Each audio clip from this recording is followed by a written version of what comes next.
Hello children, in this video we are going to discuss motion of a charged particle in a magnetic field. Magnetic field. Now in earlier discussions we have said few important things that I would like to recollect. First thing is, when a charge is stationary, it produces an electric field, right? And if you place any charge in an electric field, then it will experience what? Electric force, which is given by F is equal to Q into E. Let's understand this. I have a charge here Q at this point. The charge is not moving, so it is producing what? Electric field. If I introduce another charge here, Q, another point charge at this point, then the charge Q will experience a force because of the electric field produced by Q. If the electric field is of intensity E, then the force here will be F is equal to Q into E. We have already done this. Now, if the same charge is set into motion, if a charge Q is not stationary, it starts moving. Very interesting. When charge Q starts moving, it produces a magnetic field. And now if I have the same charge here, Q, then again it will experience a force. Mark my words, it will again experience a force, but this time it will not be electric force, it will be what force? Magnetic force, because a moving charge will produce a magnetic field and therefore it will experience exert a force on Q. But again, there is a criteria. This magnetic force will act only when Q also moves. Q also moves. Not necessarily in opposite direction. It will move in any direction. In fact, not parallel. When Q starts moving and capital Q also starts moving, then small q will experience a force because of capital Q. Vice versa is also true, that capital Q will experience a force because of small q. So what we understand is, when you have a stationary charge and then another stationary charge around it, then the other charge will experience electrostatic force. But it is not necessary that this charge has to be stationary. Suppose Q starts moving now, Q starts moving, then also the electric force will act. When the charge capital Q will move, it will produce a magnetic field. And if small q is also moving, then it will exert a force on small q. This phenomenon was studied by a physicist, his name was Lorentz, and he proposed that whenever a charge will move in a magnetic field, it will experience a magnetic force. Remember, in order to experience a force, it is necessary that the charge will move, not like electric force. In electric force, the charge is stationary or it is moving. In both the cases, there will be electric force. But in magnetic force, the charge has to move. So we conclude like this: when a charge will move in a magnetic field, then it will experience a magnetic force. Clear? Now, this magnetic force has got certain parameters, there are certain factors on which it what? Depends. Let's see a situation here. Suppose we consider magnetic field pointing to my right, and then the velocity is here, charge q is here, suppose, and is moving with the velocity v at angle theta with magnetic field. Then according to Lorentz, the force experienced by charge q, because the magnetic field B, this field is B actually, this is charge q, this is magnetic field B.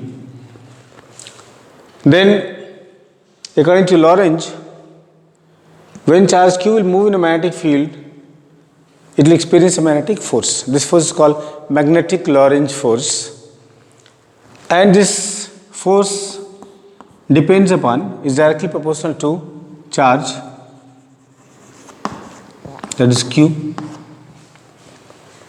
Number 2, intensity of magnetic field that is B. And number 3, it is directly proportional to, let's understand this velocity V can be resolved into two components. One component will be along magnetic field V parallel, and the other will be perpendicular, that is V perpendicular. I know that V perpendicular will be what? V sin theta. So he said force is directly proportional to charge, force is directly proportional to magnetic field B, and force is directly proportional to velocity component perpendicular to the magnetic field, that is V sin theta. Clear? So we can sum up the statement for magnetic Lorentz force. When a charge moves,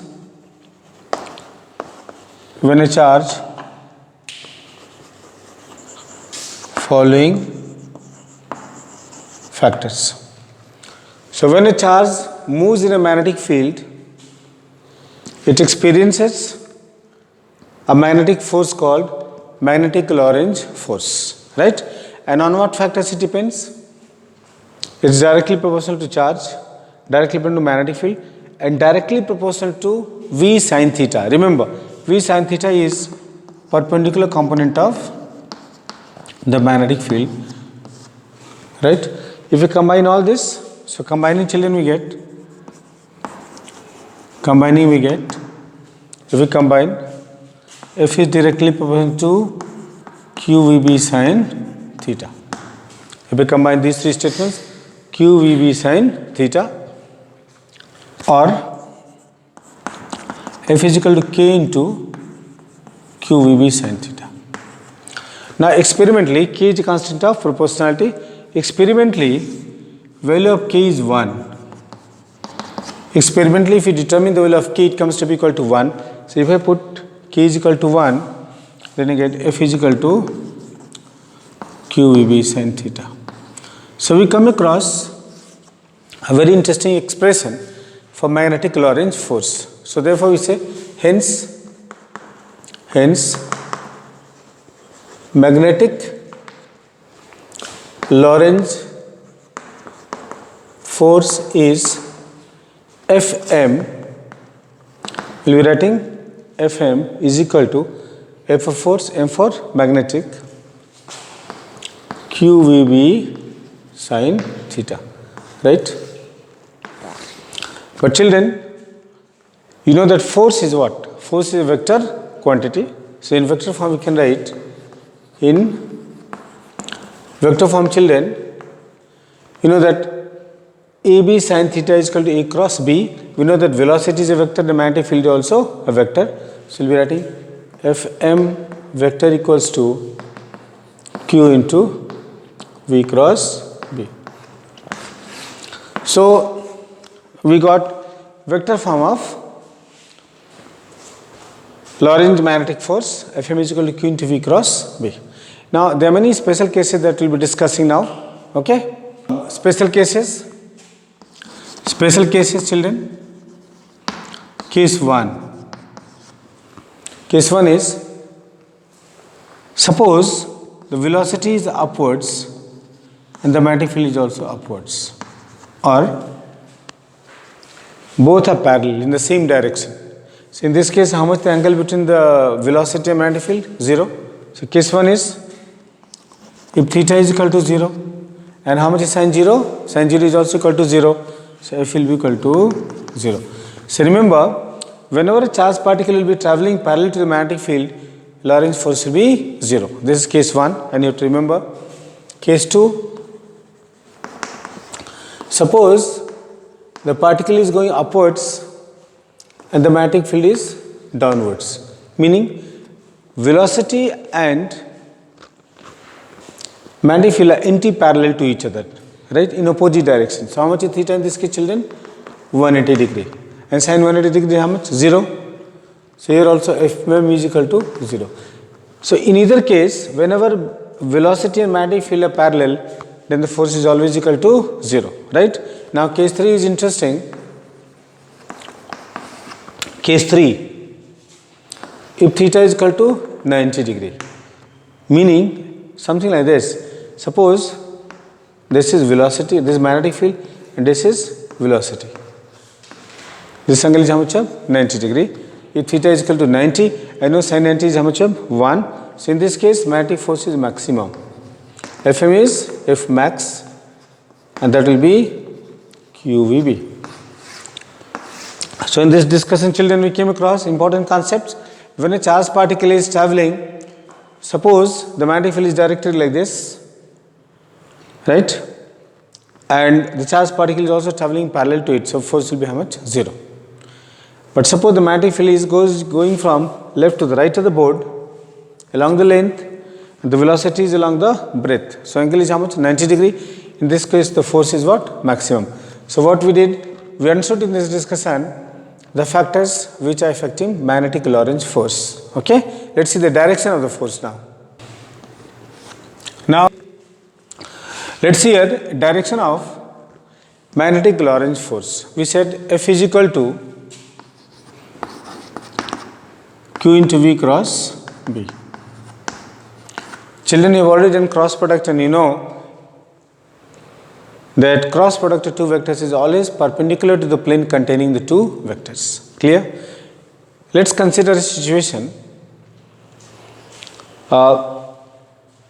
in which velocity and magnetic field are directly perpendicular to each other. Imagine like this. In fact, direction of magnetic Lorentz force is given by Fleming's left hand rule. For understanding this, we will understand Fleming's left hand rule. Actually, this is a modified rule of what we did for direction of force on a current carrying conductor. Similar discussion out here. If we stretch the thumb, the middle finger, the forefinger and middle finger at right angle to each other. See this? This angle is 90 degree, this angle is 90 degree. If we stretch the thumb, the forefinger and the middle finger at right angle to each other, such that forefinger gives the magnetic field, very important. Forefinger gives the magnetic field, middle finger gives the velocity, then force is given by the left hand thumb. Clear? Now there is something very interesting. Suppose my forefinger and middle finger, they are in a certain plane, like in this plane. Then you can see the force is perpendicular to this plane, no? It's in another plane, right? This is to be kept in mind. The force is always perpendicular to the plane containing velocity and the magnetic field. Once again, if we stretch the thumb, the forefinger and middle finger at right angle to each other, such that forefinger gives the magnetic field. Be sure, middle finger gives the velocity. So stretch at right angle to each other. Then force is given by the what? Left hand thumb. Okay. So we'll be writing this down. Okay. All right. Magnetic force. Thumb gives magnetic force. Let's answer now. If we stretch the left hand thumb, forefinger and middle finger at right angle to each other, such that forefinger gives the direction of the magnetic field, middle finger gives the velocity, then force is given by the left hand thumb. So this is the principle which is written on the board. Let's understand this. Two situations. This is, suppose, magnetic field B, and this is the velocity V. Right? And a charged particle is plus Q out here, plus Q is moving perpendicular to the magnetic field. So what will be the direction of the magnetic force on the charged particle? Let's understand it. I have to align my forefinger with the what? I have to align my forefinger with the magnetic field, my middle finger with the velocity. So let's say this. This is the velocity. This is the magnetic field, forefinger, and this is the velocity. You can see this. So where is the thumb going? The thumb is going where? Inside. Thumb is going where? Inside. Right? You can see like this. So the force is where?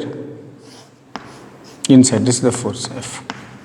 Now F will be perpendicular to the plane containing what? Velocity and the magnetic field. Once again, this is the field, this is the velocity. So the charged particle move how? It will move inside. It will move like this and try to come out. Right?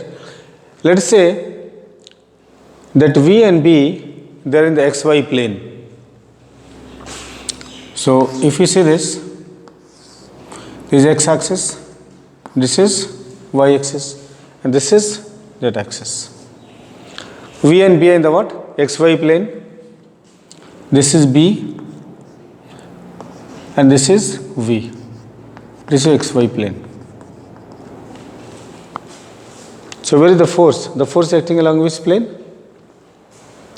It will be acting along YZ plane, this plane. This is how the force will be acting. The force is like this. Clear? But this force will be actually along the negative normal, this Z axis. So this force will be where? This force will be like this. Right? Now imagine another situation. I interchange the directions. Suppose this is V and this is B. Then what will be direction of the force? Again we will be aligning our fingers. Forefinger, middle finger and the thumb. This is field, this is velocity, this is the force. Let's see. This is field, try to understand this. This is velocity, so the force. It will be perpendicularly outside. It will be perpendicularly outside. Means in this case the force will come out like this. This will be F. So if I consider this in the XY plane, so in this case the force is here outside. It will be given by outward normal or positive normal. This will be the which normal? Negative normal. This will be the positive normal. You can show it separately actually. This is F here. This is V. Suppose this is XY plane. So this is how the force is acting along this direction. It will be along the positive normal. It will be outside. In the previous case will be inside. Clear? So you understood the direction of the magnetic force. Now we'll understand what will be the nature of the path. Meaning, we understood that when a charged particle moves in a magnetic field, it experiences magnetic force. So we would like to know along what direction will it move? Will it move in a straight line? Will it move along a circular path? Will it move along a helical path? Or will it be a parabolic path? We will be discussing the nature of path followed by the projectile, by the charged particle in a magnetic field. Okay? Let's see. Alright children. So, we are going to discuss nature of path followed by a charged particle in a magnetic field. We want to see along which direction will the charged particle move. There will be two cases. One case you already know, so there is no need to discuss. If a charged particle moves parallel to a magnetic field, it will move along a straight line. There will be no force on it. Right? Two cases. Case one, when the charged particle moving at right angle. But it will not happen that the particle is always moving at right angle. It will always move at a certain angle. There is also a possibility. So we will be discussing both the cases. Case one, if theta is equal to 90 degree, means the charged particle moves perpendicular to the magnetic field. Let's understand this, and it's very interesting also. Imagine a situation here. We have a region in which the magnetic field is directed inside, like this. You have already done that magnetic field there are two normals. One normal is inside, the other normal is what? Outside. Inside normal is given by cross, outside normal is given by a dot. Clear? Now suppose the charged particle is here, Q. You don't have to think that it is in a box. Suppose you have a region in which you have a magnetic field which is going inside, and the charged particle has taken a velocity like this. So clearly you can see that if this is a magnetic field, this is how the charged particle is moving. Right? See, this is the velocity. So this will be the what? Force. the force will try to deflect it where? Sideways, right? So you can conclude like this. One thing is very certain, this is field, this is the velocity, right? This is the force. So this force is perpendicular to the velocity, and you have done in class 11 circular motion, uniform circular motion, that whenever force is perpendicular to velocity, imagine the charged particle is here and its velocity is v, right? The force will be what? Perpendicular to velocity, like this. How much of this angle? 90 degree. Suppose now the particle comes here and its velocity is v. Again the force is perpendicular to the velocity. I will not join it just now here. Also this is the direction of the force, perpendicular to velocity. Suppose the particle is here now, its velocity is v. Again the force is perpendicular. Now what I am trying to tell you is that if you join all these forces now, you will find that they will meet at a certain point. They will meet at a certain point. And if you join these points where the particles are located, where the particle is located, you will find this will become an arc, and finally it will become a circle.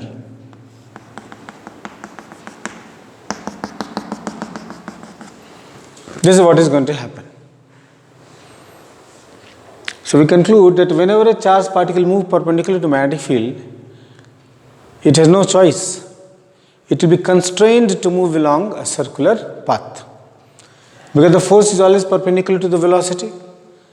So we conclude that velocity becomes what? Tangential, and the force becomes radial. And when the force becomes radial, it will provide what? It will provide the necessary centripetal force. The magnetic field is here, it is going where? Into the plane, right? So therefore you conclude that whenever a charged particle will move in a magnetic field, be very clear about this, that force is perpendicular to velocity.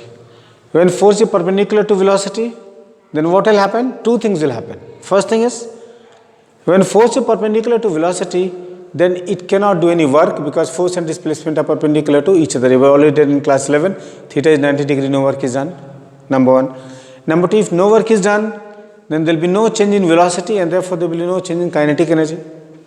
So the particle will continue to move with the same velocity, its kinetic energy will not change. And now third thing, which is very important and we are discussing here, since force is perpendicular to the what? Velocity, like this. This is velocity and this is the force. So this force becomes a radial force or centripetal force, and when centripetal force will act on a body, then the body will be forced or constrained to move in a circular path. So we conclude that when a charged particle will move in a magnetic field at right angle to each other, it moves along a circular path. Okay, hence here is the conclusion. When theta is equal to 90 degree, if a charged, it moves along a circular path. Clear? You must write it down. If theta is equal to 90 degree here, then our conclusion is, if a charged particle moves at right angle to in a magnetic field, it moves in a circular path. So from where the centripetal force is coming? Centripetal force is actually provided by the what? Magnetic Lorentz force. So here I will be writing, in this case, centripetal force Fm will be the centripetal force, and its value will be how much of QVB. So we saw the first case. Now I will be seeing second case. Like I said, it is not necessary always that the charged particle is moving at right angle to the magnetic field. It can move what? At a certain angle also, right? So we will be seeing this case 2. Now here, children, we are going to discuss this case when a charged particle moves at an angle which is not equal to 90 degree. So here we have shown this is B, magnetic field, that one's nicely. and this velocity v, which is directed angle theta with the magnetic field. Now this velocity v can be resolved into two components. One is v parallel is along the magnetic field, and the other is v perpendicular, which is perpendicular to the magnetic field, right? Let's see what is the direction of the force. If I use Fleming's left hand rule, and I can assume this is x axis, this is y axis, it is along z axis, I have already shown. Let's use Fleming's left hand rule. This is the what? Magnetic field. This is the what? Vertical velocity, and this is the force, right? So if you look at this is B, this is V perpendicular. So where is the force? This is z axis. So the force is along negative z axis. So what will happen is, if the charged particle is here, if Q is here, then you already know that if velocity is perpendicular to magnetic field, it will move along what path? Circular path, right? So this particle now is going to move in the which plane? YZ plane. Which plane? YZ plane. See, it will start along negative z axis, it will go inside and come out like this. Can you imagine? Meaning, if I consider that B and V are in the plane of this board on which I am writing, then the particle will not move like this, not in this plane. The particle, if this is the plane on which I am writing, then the particle will move in which plane? This plane, perpendicular, YZ plane, this plane. And how will it move? The particle will not come out like this, it will not come out like this, it will not go anti-clockwise, it will go how? Negative, clockwise. It will start from here, you can see. If I use my left hand rule, B, V, force is inside. So the particle from here in this plane start and enter the plane and swing like this. It will come out like this. It will move in the clockwise sense, but it is very interesting. See, it will move in the circular path due to which velocity? Perpendicular velocity. But don't forget, try to understand, the particle is coming like this, but it will not move in this circle only. Why? Because the particle is having one more velocity, that is v cos theta. So the particle will have a tendency to come like this. In which plane? This plane, like this. It will have a tendency to make a perfect circle like this. Like this. But the particle has one more velocity also, v cos theta. So what v cos theta will do it will not let it complete this circular path, it will make it move like a spring, like a coiled what? Spring. It will move something like this. It will start from here, go in the clockwise sense, and again it will move like a spring, like this. Right? And this will be the direction of the motion, this is how it is going to move. And all these loops will be of equal length actually. Like this. It's going to move like this, like this, like this. So why it is moving like this now, like a coiled spring? Because of this velocity component v cos theta. Yes, it cannot move in a single circle path, like displaced circles. No, you have seen a spring. This is how it's going to move. It will move along the direction of B, like this. It will move. It will move like this, it will move like this. This is how it is going to go, right? Starting from here. Clear? Again, it will go like this, like springs. And this will be the magnetic field. So what we say? In this case, the particle will not move like circle, will move like spring, like helical path. What path you call it? Helical path, right?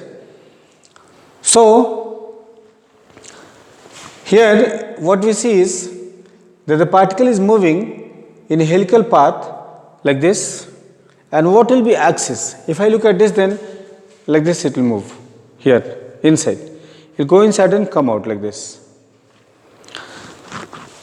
So when this particle will move in a helical path, its axis will be the magnetic field itself. Right, it will move like this in a coiled fashion. So what do you conclude? When a charged particle will move at a certain angle, it will move along helical path. Helical path is what? Like a coiled spring, like this. This is how it will go inside, come out, go inside and come out, right? So this particle, this motion is very interesting.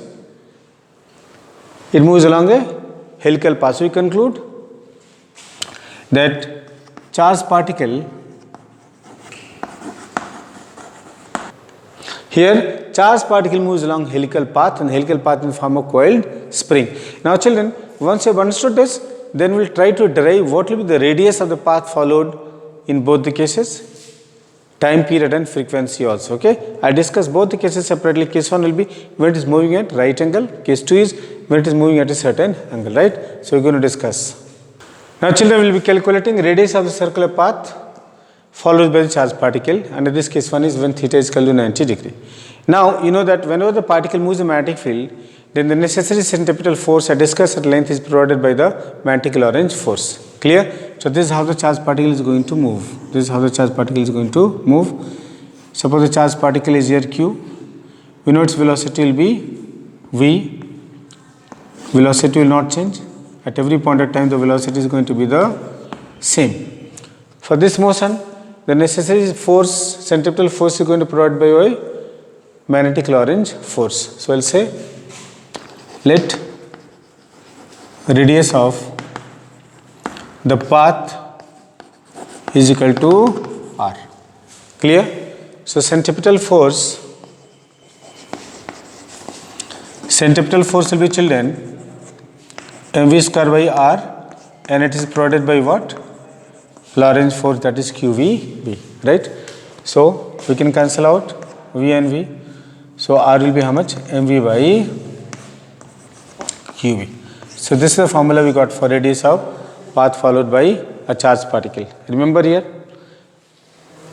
if I change any of these parameters, then the radius will change. Now many times you will see that momentum, mv is basically what? Momentum. Momentum is not given, kinetic energy is given. So you can use this trick. If kinetic energy is equal to k, then you know that momentum mv will be root 2 mk, and then we can put it here. The radius will be how much, children? Root over 2 mk divided by q into b. So this is the radius of the path followed by a charged particle when it is moving at right angle to the magnetic field. Now there are certain more terms. One is time period. So when the charged particle is moving in a circular path, then it takes certain amount of time to complete one full cycle. This is called what? Time period. So let's see what will be time period. Time period, and you know what is time period? Time period is amount of time taken by a charged particle to complete one full cycle. So if a charged particle makes one full cycle with radius being r, then how much distance is travelling in one complete cycle? Circumference. And circumference is how much? 2 pi r. So you can say time period t is equal to 2 pi r by v. Yes. And then here we already know radius is equal to mv by qb. Put it, then t will be 2 pi by v into mv by qb. Cancel out. So t becomes what? 2 pi m by qb. So we calculated time period. So you can see the time period actually is not depending on velocity. Velocity is cancelling out, is depending on mass and charge. These are very important parameters, and we use them extensively in designing mass spectrometers, which is for determining masses. And once you know time period, you can calculate frequency, because frequency is 1 by time period. So only frequency, children. Frequency is number of revolutions per second, and frequency is denoted by nu. Nu is equal to how much of, children? 1 by t, and t is this much. So how much is the frequency? Frequency nu is equal to qb by 2 pi m. So you can see that lighter particle will have more frequency, and heavier particle will have what? Less frequency. So we did these interesting derivations for theta is equal to 90 degree. Now I will be moving on to derivation for theta not equal to 90 degree when it is inclined. Okay, all right. Now children, here we have another case when the particle move at a certain angle, and we discuss, in this case it will be helical path, a number of springs. So in this case also, the centripetal force will be provided by the magnetic Lorentz force, and v will be replaced by what? V perpendicular. The v, which component will be taking a velocity? perpendicular component. So in this case 2, when theta is not equal to 90 degree, so in this case centripetal force will be mv perpendicular square by r, right? Because two velocities are there. I will take which velocity? Perpendicular, because the circular motion comes because of which velocity? Perpendicular velocity, right? Is equal to q v perpendicular into b. In place of v I am writing v perpendicular. If we solve, then r will be m v perpendicular by b, q into b. I don't know v perpendicular is equal to how much? V sin theta. So here is the radius, children, that I will be using. Radius is equal to mv sin theta by q into v. And if kinetic energy is given, if kinetic energy is equal to k, then here I can say radius is equal to root 2 mk sin theta by q into v, right? And just as you have calculated radius, you can calculate time period also. Okay? Time period and frequency, just replace velocity by v sin theta. Now there is another term that we use here, that is pitch. So children, pitch is the distance travelled by the charged particle in one time period in the direction of the magnetic field. You can also understand like this. If you look at my fingers, then these are like coiled springs, no? So distance between any two rings, no, is called pitch, right? Any two threads is called pitch. So pitch is equal to, so children, pitch is the distance travelled by the charged particle in one time period in the direction of the magnetic field, right? So pitch is equal to v cos theta into time period. And how much is time period, children? T is equal to 2 pi m by q into b. If I put it here, then pitch, symbol is x. The last numericals on pitch will be v cos theta into 2 pi m by q into b. So we got a formula for pitch. Pitch is equal to 2 pi m into v cos theta divided by q into v. Alright children, so pitch is the distance travelled by the charged particle in one time period in direction of the magnetic field. Okay, so in this lecture we calculated radii in both the cases, time period, frequency, and we did an interesting thing, we calculated pitch also in this case. Okay, thank you.